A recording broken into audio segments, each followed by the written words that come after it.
The world order is not static, it is a living, breathing entity that evolves over time. It is a dynamic system, constantly evolving and shifting like tectonic plates beneath our feet.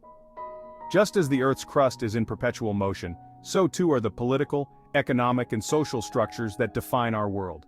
Throughout history, we've witnessed the rise and fall of empires, the redrawing of maps, and the transformation of global power dynamics. These changes are often sudden and dramatic, altering the course of history in profound ways. These shifts are often driven by economic forces, technological advancements, and social upheavals.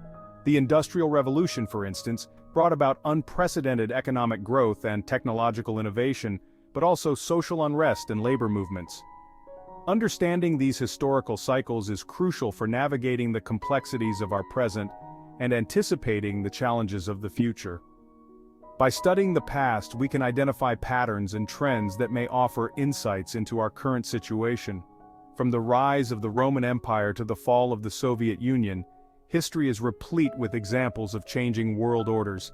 Each of these transitions marked the end of one era and the beginning of another, reshaping the global landscape. Each transition brought about profound economic and geopolitical consequences. Treaties were signed, alliances were formed, and new economic systems emerged, all of which had lasting impacts on the world stage. The rise of new superpowers often leads to new trade routes, financial systems, and global institutions. These developments can create opportunities for growth and cooperation, but also competition and conflict. The decline of old powers creates vacuums that can lead to instability and conflict. Power vacuums often result in civil unrest as different factions vie for control and influence. By studying these historical patterns, we can gain valuable insights into the forces shaping our world today. Historians and scholars analyze past events to understand the underlying causes and effects, providing a roadmap for the future. The rise of China, for example, has been a defining feature of the 21st century. China's rapid economic growth and military expansion have positioned it as a major global player. As China's economic and military might have grown, it has challenged the existing world order, leading to trade tensions and geopolitical rivalry, particularly with the United States. This rivalry has significant implications for global trade, security, and diplomacy. This dynamic is reminiscent of past power transitions, such as the rivalry between Great Britain and Germany in the early 20th century. The competition between these two powers ultimately led to World War I, a conflict that reshaped the global order. Understanding these historical parallels can help us navigate the complexities of the US-China relationship and its impact on the global economy. By recognizing the similarities and differences, we can develop strategies to manage this evolving dynamic. Recognizing the cyclical nature of history is not about predicting the future with certainty, it is about understanding the forces at play and developing a framework for navigating uncertainty.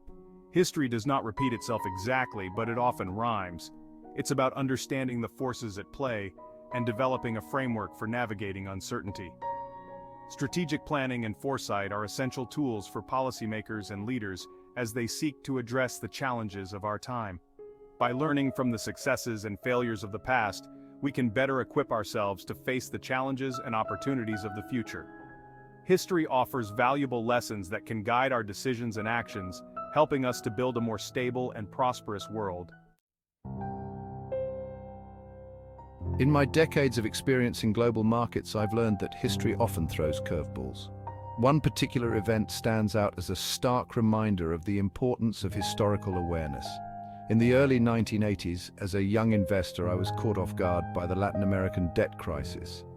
I had studied economics and believed I understood the fundamentals of debt and default. However, I failed to appreciate the historical context and the cyclical nature of such crises. Latin American countries had experienced similar debt crises in the 19th century. I had access to this information, but I didn't fully grasp its significance. As a result, I underestimated the risks and suffered significant losses.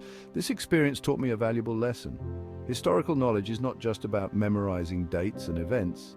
It's about understanding the recurring patterns and principles that drive human behavior and shape economic outcomes. This experience led me to delve deeper into financial history. I began studying past crises, from the tulip mania of the 17th century to the Great Depression of the 1930s. I discovered that While the specifics of each crisis were unique, they often shared common threads: excessive debt accumulation, asset bubbles, and policy mistakes. By recognizing these patterns, I was able to develop a better understanding of risk and make more informed investment decisions. The lesson here is clear. History doesn't repeat itself exactly, but it often rhymes. By studying the past, we can identify these rhymes, anticipate potential risks, and position ourselves to navigate future challenges more effectively. The year 1971 marked a pivotal moment in economic history. It was a year that would forever change the landscape of global finance and economics. Facing mounting economic pressure and dwindling gold reserves, the United States found itself at a crossroads. The economic turmoil of the 1960s had left the country in a precarious position, with financial stress becoming increasingly evident. President Richard Nixon took the drastic step of ending the Bretton Woods system. In a televised address to the nation, he announced the suspension of the dollar's convertibility into gold, a move that would have profound implications. This system, established after World War II, had pegged the value of the US dollar to gold, providing a semblance of stability to the global financial system. The Bretton Woods Agreement had been a cornerstone of post-war economic recovery, fostering international trade and investment. However, by the late 1960s, the system was under strain. The growing economic pressures and the increasing demand for gold were unsustainable, leading to a crisis of confidence in the system. Nixon's decision to decouple the dollar from gold sent shockwaves through the global economy. The immediate reaction was one of uncertainty and concern, as markets around the world grappled with the implications of this monumental shift. It ushered in an era of floating exchange rates where the value of currencies would be determined by market forces rather than fixed rates. This new system introduced a level of flexibility but also brought with it increased volatility and unpredictability. This move, known as the Nixon shock, had far-reaching consequences, some intended and others unforeseen.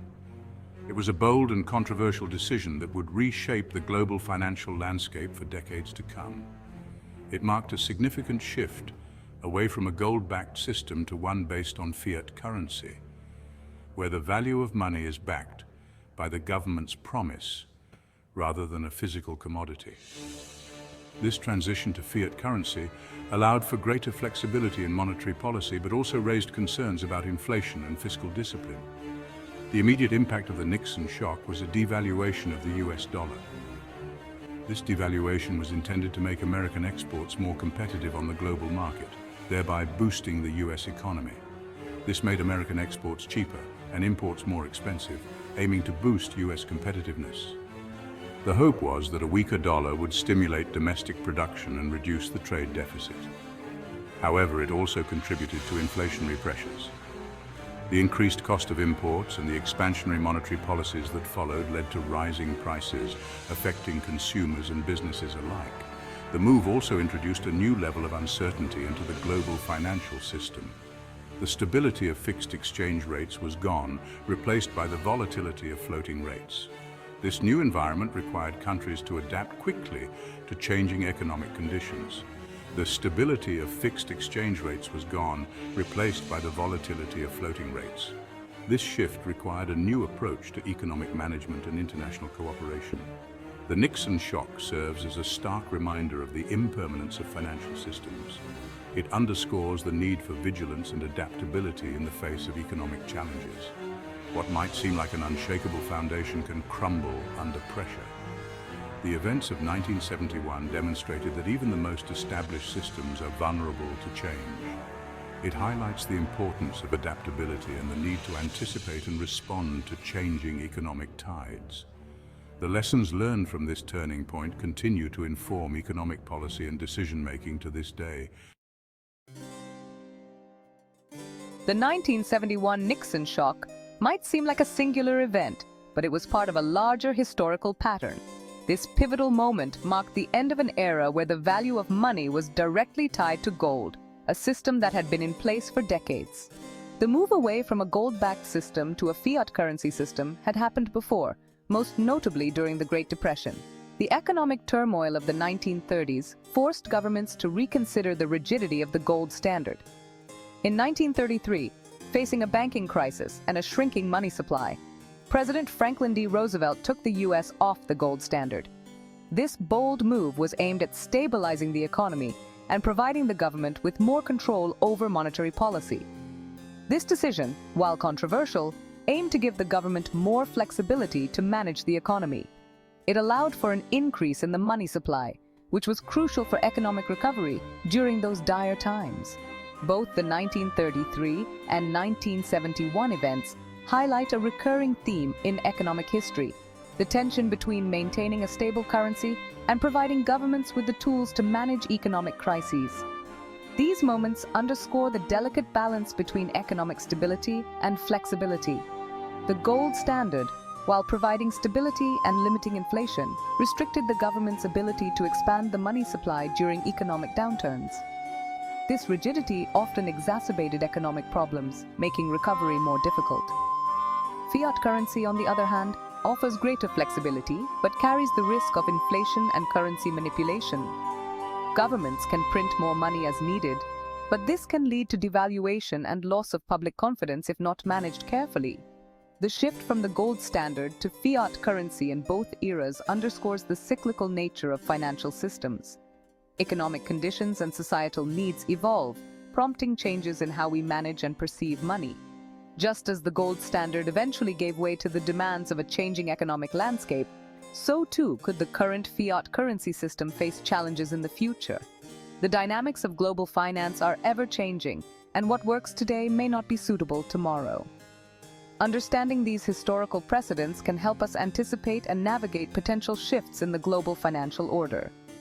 By examining past transitions, we can better prepare for future economic challenges and opportunities.